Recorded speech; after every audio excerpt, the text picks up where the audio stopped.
Hi, kayo po ba ay may mga anak na iyak ng iyak kapag gabi?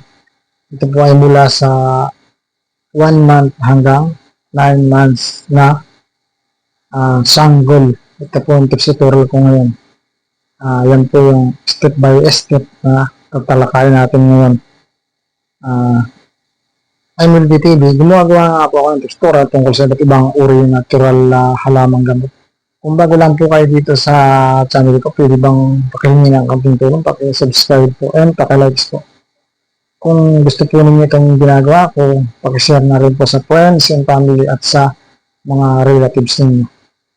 Bali yung tips ko po ngayon, yung mga baby po na 1 month to 9 months na bakit umiyak siya, iyak ng iyak, gabi or araw, yung mga dahilan. Yan po, yung tips ko ngayon. Tips number 1, kaya umiiyak yung baby, maaaring siya ay nagugutom at matagal na siyang hindi pinapadibi ng nanay, matagal na siyang gutom na gutom at yung nanay ay beginner din. Yung ibang nanay naman nakakalimutan ang padidiin kasi yung baby, oras na dumimiyan or umihi, agad silang gutom yung mga baby. Kaya umiyak sila ay nagpapahiwatig sa mga nanay nila na gutom sila. Kung dumididi man siya or dumididi sa mga binibili nyo na gatas, yan, pabibihin na ninyo. Bigyan ko na rin po kayo ng tip mga nanay. Halimbawa, dumididi yung anak ninyo, hindi nadidi sa inyo, hindi kayo nag-breastfeeding. Pili po na itimpla ninyo siya ng gatas. Palamigin lang po ninyo muna bago ninyo na ilagay sa freezer kung sa pinakang baba yung low temperature.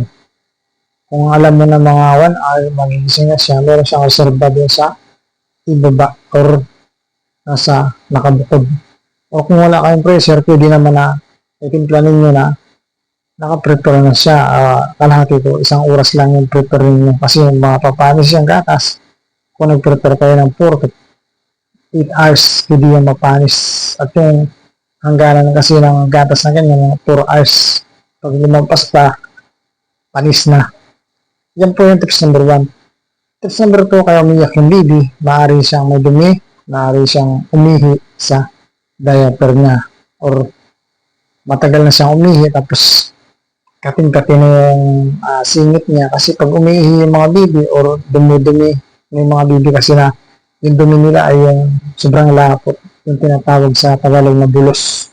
Ewan ko lang sa ibang lugar kung ang tawag doon, sobrang parang may kasama siyang tubig na dumi ng baby. Then kapag siya ay umihi, matagal na, pwedeng pangapihin yung baby.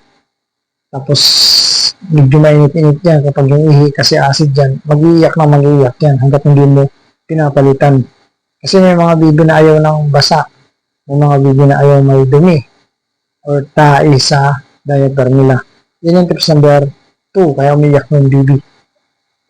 Tips number 3, kaya umiyak ng baby, pwede siyang kinagat ng hayop. For example, kinagat siya ng langgam doon sa duyan niya. For example, nasa kama siya nakahiga, kinagat siya ng langgam sa iba't ibang parte ng katawan niya, lalo na kung sa masisila, gaya ng tainga, ilong at sa ibang private part ng baby. Pwede siyang mag-iyak hanggat hindi makikita yung langgam na nakakagat sa kanya.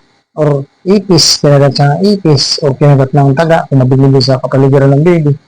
Or iba't ibang uri ng hayop, iiyak talaga yan kapag kinagat siya, lalo kung malaking pagkakagat ng insekto. Yan yung tips number 3. Tips number 4, kaya iyak ng baby, pwede siyang, nung pinainom mo ng gatas, meron siyang allergy. For example, hindi mo alam yung anak mo, meron na pala siyang allergy mo, buhat ng pagkasilang mo. For example, pinadidin mo nga ng gatas kasi ang gatas, allergy niyan. Kapag may sakit ka na allergy, huwag kang iinom ng gatas. Pag yung baby pinainom mo, lilibat yung allergy niya. Siyempre, papangapihin yan, iyak ng iyak yan kapag may allergy siya tapos pinainom ng gatas yung mga baby. Kung kumakain naman na yung baby, tapos bigla mo nang pinakain ng allergy na pagkain. Ano ba yung mga allergy na pagkain na kung may allergy yung baby na yung anak mo? Gatas, flour. Yung flour yung ginagawang tinapay. Tapos, itlog. Yan. Chicken. Yan ay allergy. Kapag may allergy, huwag kang inom. Alak. Beer. Red wine, white wine, allergen din yan. Mga sitsirya na mayroong allergen. O mga sardinas. Mga seafoods. Lahat ng uri ng seafoods. Kapag may allergy yung bata, huwag mo papakainin, lalo na kung mayroon siyang sasalang allergy. Walnuts. Yan. Allergy yan. But ibang uri yung seafood. Sorry. Yan. Yan yung tips number 4. Tips number 5. Kaya naiyak yung baby, pwede siyang nasakit ang tiyan. Yan. Ito po yung maganda ha. Yung mga nanay na nasa Maynila, yung mga nanay na nasa bukid or sa rural area. Pag sa rural area, sa bukid, urban area, di sa mga maraming tao sa bayan. Ito po ay sama-sama na dyan sa bayan, sa lungsod, city, o sa bukid. Kapag yung bata ay tips number 5, iyak ng iyak at yan ay pwedeng nasakit ang tiyan. Kapag nasakit ang tiyan ng bata, alam ba ninyo kapag sumasakit yung ang tiyan ng baby, lalo na kung hindi siya nagsasalita pa. Yung tiyan niya, katukin ninyo. Pag kinatok ninyo, yung tigas, ibig sabihin niya, hindi nasakit ang tiyan niya. Kapag kinatok mo naman, alam niyo yung hinog na nangka, yung parang lubak siya. Kapag yan, hindi yan walang sakit niya. Yung pag tinuktok mo, nakatugtok na ba kayo ng hinog na junk food o mga hinog na langka? Pag ganun yung tiyan ng baby, nasakit ang tiyan yan. O yung inatawag sa Saudi yung Tagalog radio na may tabaw yung baby. Yan, pwede yung iyak ng iyak yung nasakit may tiyan ng baby, ay gamutin niyo na yung baby kapag nasakit ang tiyan, pwede siyang iyak ng iyak. Yan yung tips number 5. Tips number 6, kaya iyak ng iyak yung bata, pwede yung nanuno, nanayo, or nabati. Hindi po naniniwala ang doktor sa anayo, nuno ha. Excuse po. Saka yung mga scientists, no scientific basis yan. Nuno, anayo or maligno, hindi naniniwala ang doktor dyan sa kanya ng mga scientists. Ito yan ha. Nuno, anayo, saka maligno. Yung mga nuno, yan ay kung halimbawa yung bahay ninyo matagal nang wala natira, tapos bigla kayong tumira doon sa bahay na yun, tapos yung baby niyo siya nakakita ng nuno, pwedeng sumakit ang tiyan yan or magkasakit ng lubha hanggat hindi nawawala yung nuno doon sa bahay na tindahan niyo.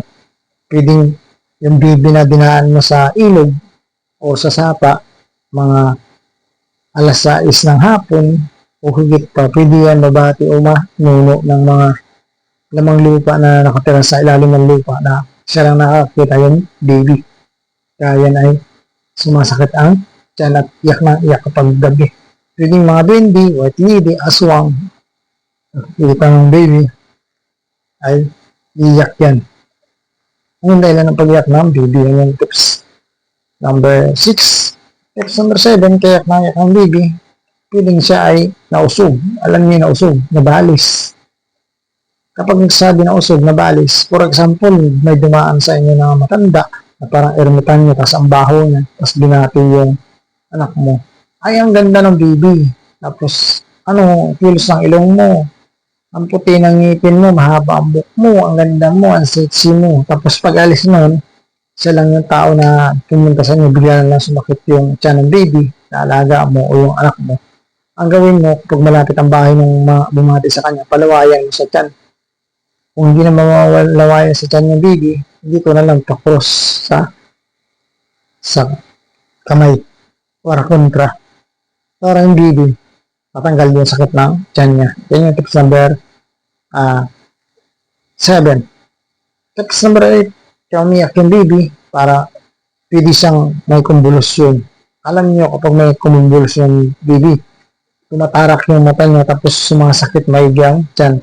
Hanggat hindi mo yan nagagamot, hindi titigil lang kaiyak yan, lalo na kung tumatarak ang mata. Ang tawag dyan, kumbulusyon. Kinukumbulusyon yung baby. Iyak ng iyak yan, tayo ng tae, then pagod na pagod ka, hindi mo alam yung gagawin mo. Baka yan yung natawag na nakumbulasyon yung anak mo. Kaya wag na magpanik kung tumatarak ang mata, nalapit ang ospital, dalhin sa ospital kung kumbulasyon. Kasi emergency dapat na madala yan sa ospital.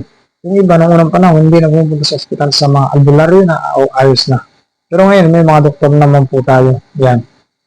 Yan yung tips number 7. Bakit yung mga BBI,